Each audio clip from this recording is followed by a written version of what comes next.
What's going on, everyone? I'm your host, JT, back to you guys with another episode of the JT Sports Podcast. On this episode, I'm going to be giving you guys my TCU versus Georgia National Championship preview and prediction. Georgia is going into this game as a 13.5-point favorite. And for TCU, it's just like, what do you have to do to earn a little bit of respect around here? You went into the Michigan game as a 7.5-point underdog and you smashed them 51-45. And when I say smash, I literally mean that. They smashed Michigan. Many people thought that Michigan was going to go in that game and they were just going to impose the will on TCU. They were going to run that smash mouth football up and down TCU's 3-3-5 defense. And you know what TCU said? They said, hell nah. TCU outgained Michigan on the ground, 263 yards to 186. And if you watch that game, TCU looked like the better football team for all four quarters. There wasn't one moment that I looked back on that TCU Michigan game and thought that TCU wasn't better than Michigan. And one thing that TCU did a phenomenal job at was making Michigan uncomfortable. And even though I picked Michigan to win that game, I said that if TCU was able to keep that game close going into the fourth quarter, they were going to be able to win that game because Michigan was supposed to blow TCU out. So therefore, if TCU was able to get Michigan into a dogfight, Michigan already didn't exceed expectations, and that means that TCU got Michigan into a ball game that they weren't prepared for. And you know what happened? They had to throw the football to win with J.J. McCarthy, and that's exactly what Sonny Dykes wanted to do. So TCU is going against a Georgia team, on the other hand, that is unlike anything they've seen all this season. It's kind of like TCU's season has been a video game. They've had all these levels that they've had to beat. They've had some big boss battles, which they lost one boss fight to Kansas State in the Big 12 championship, but they won the second one when they were able to beat Michigan. And Michigan was unlike any team that TCU had seen up to this point. Okay? When you think of Michigan, what is Michigan? Physical, tough up front, really big, powerful defensive linemen, physical, long, athletic cornerbacks. They have a lot of power and athleticism on the offensive line, and they also have some speed at receiver, plus a more than capable dual threat quarterback. But you look at Michigan, the flaw with them was the fact that when it came to having to win the shootout by throwing the football, they were inequipped. Georgia, on the other hand, they can win any style of football game. They can win a low-scoring football game, and they can win the shootout like they did last week in their 42-41 win over Ohio State. You look at Georgia, talent-wise, this is a team that TCU hasn't seen all season. When it comes to the talent and athleticism that they have up front, on both the O-line and the D-line, at wide receiver. But just because Georgia is a more talented football team than Michigan doesn't mean they don't have a shot at winning this game. C.J. Stroud had a fantastic performance against Kirby Smart's defense. As a matter of fact, he probably had one of the greatest performances that we have ever seen out of a quarterback going against Georgia's defense. Outside of Joe Burrow, nobody had the kind of game that C.J. Stroud had in the Peach Bowl against the Bulldogs defense. And for TCU, you have Max Duggan, who is one of the best quarterbacks in college football. He had an okay game against Michigan.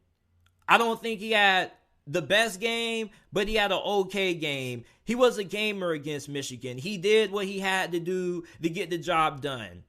When he was at his best is when he was using his legs and being a factor on the ground. And you wonder for TCU in this ball game, how effective is the rushing attack going to be for them in this game? Because to be truthful with you, if you're a TCU fan, I don't think you win this game if you don't have success on the ground. If you have to win by throwing the football against Georgia's defense, I think you're going to play into the hands of Kirby Smart and Will Muschamp. Max Duggan struggled throwing the football against Michigan. As a matter of fact, when Michigan was getting pressure, sending extra guys on blitzes up front, and when they were able to get home, Max Duggins wasn't that effective, and he didn't really have a lot of success throwing the football in the middle of the field all that much. Now, he was able to connect on a couple of big plays against the blitz. They came on a couple. One of them came in the fourth quarter when he was able to hit Quentin Johnston. He took a drag route and took it 70-something yards for a touchdown. Big play in the fourth quarter. But outside of that, Max Duggins wasn't really that impressive throwing the football against Michigan's defense, and it probably was one of his worser games that we've seen out of him this season throwing the football. So in this game, TCU is really going to need that ground game to be really effective, because I don't really think that TCU's personnel, when you look at what they have to work with in the passing attack, is anything compared to Ohio State's. As a matter of fact, it's nothing compared to Ohio State's. Not to be disrespectful to TCU, you do have Quentin Johnston, you have some dogs there. But at the same time, Ohio State had Marvin Harrison Jr., arguably the best receiver in college football. You also had Emeka Egbuka, Julian Fleming. You have multiple talented receivers. Your receiving core isn't that great. As a matter of fact, I think that your offensive personnel is a little bit equivalent to Tennessee's personnel. Alabama met their match when they played against Ohio State just because of how talented Georgia's corners were and how talented their secondary was and how talented of a personnel that Ohio State had in the passing game. So for Georgia in this game, if you can shut down the rushing attack of TCU and you can force them to get into a ball game where they have to beat you throwing the football, I think you like your chances. Now, TCU's offensive line played very well against Michigan. All right, and it wasn't really their offensive line that struggled. It was really more Max Duggan's. So if Max Duggan doesn't really have that good of a day throwing the football, which I don't think he will, I think that Georgia's defense is going to be able to slow down this offense. Now, TCU defensively, how they match up against Georgia's offense is really interesting. Because that defense, I think we can all agree, exceeded everybody's expectations with how they performed against Michigan. We thought that 3-3-5 defense was going to get rammed into the dirt. And they handled themselves pretty well. But Georgia's, they throw a lot at you offensively, okay? They have a lot of speed at wide receiver, which is something that I believe didn't get talked about enough in the week leading up to their bout against Ohio State. Arian Smith had a big game. He was averaging over 40 yards per catch. He had a touchdown. He had 129 receiving yards on 3 receptions. You got A.D. Mitchell, who also had a pretty fantastic game. You can't forget about Kearis Jackson. He's a speed demon. Like, there's a lot of speed at wide receiver for Georgia. TCU last week, although their defense played well, they did give up some big plays on the back end of that secondary when Michigan was able to get their faster receivers involved downfield. And for Georgia, they have nothing but speed at wide receiver. I wonder how TCU secondary is going to handle that speed.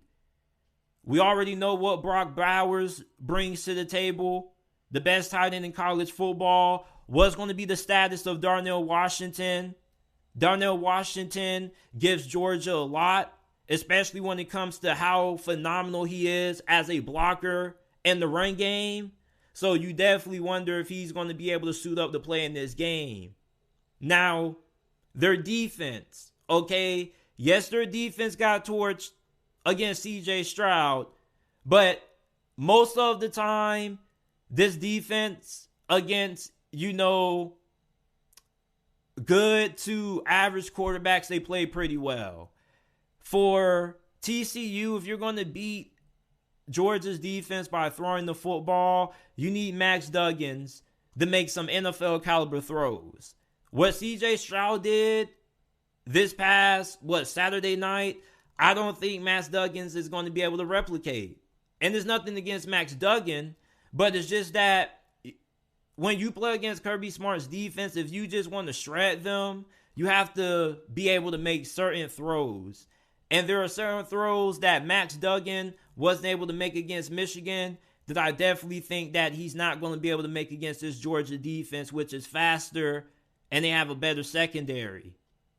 Now, the pass rush of Georgia, they don't really generate a lot of it from the defensive line outside of Jalen Carter. A lot of their pressure comes from their linebackers. So I think their offensive line should do pretty well against Georgia's defensive line when it comes to the pass rush department, unless Georgia just decides to send extra pressure. And then when that happens, then I think you can run into some problems.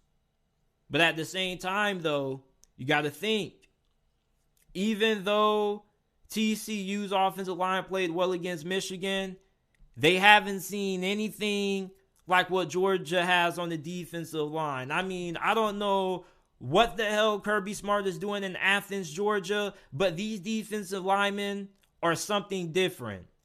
You know, I don't know what their diet is, what their wake-up schedule is, what their workout routine is, but I mean, they have some damn athletic freaks on this defensive line. I don't know what the hell they're doing at Athens, Georgia. I don't know if they're developing football players or superhumans, but these defensive linemen that Kirby Smart has, they cross the line between human and insanity. And Georgia is a team that's really good against the run. And although Ohio State had some success running the football, they didn't have the amount of success that I think TCU is going to need to win this game.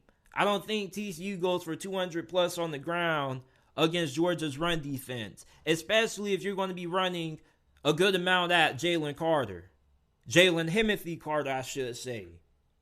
And another thing that if you're a Georgia fan, you feel really good about is that Michigan had a good amount of success on the ground late in that game with J.J. McCarthy. Stetson Bennett, his mobility is going to be really big. Just like how Max Duggan's mobility is going to be really big for TCU. But I think the difference between Max Duggan and TCU and Georgia's offense with Stetson Bennett is the fact that Georgia can still move the ball despite Stetson Bennett having to stay in the pocket, being unable to use his mobility. Max Duggan, on the other hand, when TCU's offense was at its best, is when they had him involved on the ground. TCU's offense wasn't that effective when they had to throw the football consistently to sustain drives. And I think for Georgia's defense, you feel really confident about how you match up against the run game and the offensive line of TCU. Plus, you have Stetson Bennett, who without a doubt is probably the greatest quarterback in Georgia history. He had a fantastic performance against Ohio State. 3 touchdowns, 1 interception. He also had 1 touchdown on the ground. He had 398 yards through the air. I don't think TCU's defense is going to replicate the performance in this game that they did against Michigan. Okay, now, Michigan, I don't think they gave TCU any gifts. Their defense definitely played outstanding. Their linebackers were phenomenal. D. Winters had a fantastic performance. He had a pick 6, several tackles for loss. I mean, that dude was playing like his hair was on fire. But going against this Georgia offensive line, I think it's going to be a little bit different. Then you look at the fact that Stetson Bennett also, he just has that it factor. When Georgia went down multiple possessions to Ohio State, you just looked at Stetson Bennett and you was like, okay, man, go ahead and get the job done. And he delivered. So I don't think that when you look at the quarterback matchup, I don't really think that, there's a huge differential. I kind of think Stetson Bennett is a far more better quarterback than Max Duggan by a pretty wide margin. And that's not nothing against Max Duggan. It's just that you look at how he performed last week against Michigan's defense. And although Ohio State's defense isn't good. It isn't as talented as Michigan's. It's just the fact that there are some throws that Stetson Bennett is able to make that Max Duggan just can't. So I think that Georgia definitely has a pretty big edge at the quarterback margin, regardless at what stats you look at. Now, for TCU to win this game, you definitely have to be able to get the ball out in space. You want to try to tire out these Georgia defensive linemen so then you can have a little bit more success running the football. So try to get your speed demons like Darius Davis, Tay Barber out in the open field. Then you got to be able to try to find a way to keep this game close going into the fourth quarter. Okay, and not even that. See if you can start out fast like you did early against Michigan. Because you probably don't want to be playing from behind against Georgia. And I definitely don't think that you want to get into a low-scoring affair with Georgia neither. Because Georgia is the kind of team that can take a lot of time off the clock if you're not careful. For Georgia, you got to be able to shut down the run game of TCU. Max Duggan, I think if you can take away his rushing ability and force him to play from inside the pocket, you like his odds with the fact that TCU's offensive line is going to have to guard Jalen Timothy Carter. I don't think they're going to be able to hold him all game. You like the fact that Max Duggan also struggled when Michigan was able to get pressure up the middle. Plus, when Michigan's offensive line was able to get to the second level of these linebackers, they did a lot of damage. You look at TCU, they have a fantastic coaching staff. Sonny Dykes, Garrett Riley, they had a fantastic game plan to Michigan. They made Michigan uncomfortable. They made Michigan play a style of football that they weren't prepared for. Georgia, this is a team that can play any style of football. They can win any ball game with you. For TCU, you had an outstanding performance out of your defense, but I don't think your defense is going to be able to replicate that performance in this game against Georgia. I'm going to take the Bulldogs to get the win. I'm not going to give a score prediction, but I do think Georgia is going to win this game by at least 10 points. Now, I think TCU can keep this game close for a half, but I just think with the fact that TCU is a team that has more success offensively when they can get the run game going compared to, having to win the ball game where they just have to throw it. I don't think they're going to be able to beat Georgia without having success on the ground. I'm going to have a hard time seeing that happen. Yes, you are going to have Kendre Miller in this game. He did say that he will play. You look at what DeMarcado did last week against Michigan's run defense. Michigan had one of the best run defenses in all of college football this year. But that defensive line of Georgia is just different. And I don't really think TCU is going to have too much success. And if they can't have success running the football, I don't think they're going to have that much success throwing it neither. I think that Quentin Johnston, he will have some plays where he does get his. I don't really think Georgia can do too much to slow him down. But outside of that, I think Quentin Johnston can have a performance where he goes off and Georgia still win this game by a pretty big margin. I'm taking the Bulldogs by 10. Give me your final score prediction down in the comment section down below. And I appreciate you guys for listening to this episode of the JT Sports Podcast. Remember that every episode of the JT Sports Podcast is available on all podcasting platforms, Apple, Google, Spotify, Amazon, wherever you get your podcast from. You can find the JT Sports Podcast. Leave us a 5-star review if you enjoyed this episode. Also share the podcast with your friends, family members, and acquaintances. Like, subscribe to the channel, and I'll see you guys shortly with another episode of the JT Sports Podcast.